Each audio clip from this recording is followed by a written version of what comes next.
Step 1. Turn off the engine. Disable the engine by removing the fuel pump relay or following your service manual's engine disable procedure. Step 2. Raise front end of vehicle. Safely raise the front of the vehicle and ensure the front wheels can rotate without resistance. Step 3. Place container under return line.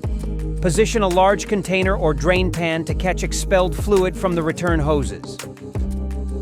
Step 4. Remove return hose from reservoir. Locate and disconnect both return hoses from hydro boost and cooler at the reservoir. Step 5. Use clear hoses for visibility. Attach clear hoses to the disconnected return lines and route them into a drain pan. This allows you to visually monitor when clean fluid begins flowing through the system. Step 6.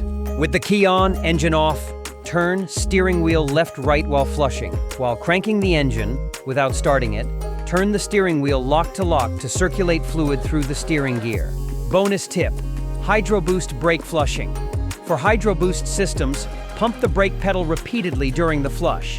This activates fluid flow through the Hydro Boost unit, ensuring it is also cleaned. Step 7. Reconnect return hoses. Reattach the return hoses to the reservoir securely. Use clamps if required, and confirm leak-free connections. Step 8. Bleed the system. After the flush, bleed the system by turning the wheel with the engine running. If bubbles persist, use a vacuum bleeder to draw out trapped air. Step 9.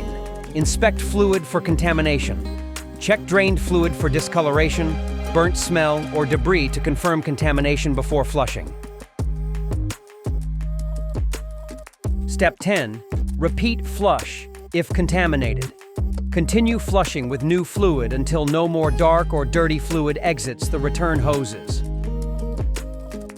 Step 11. Lower vehicle and check for leaks.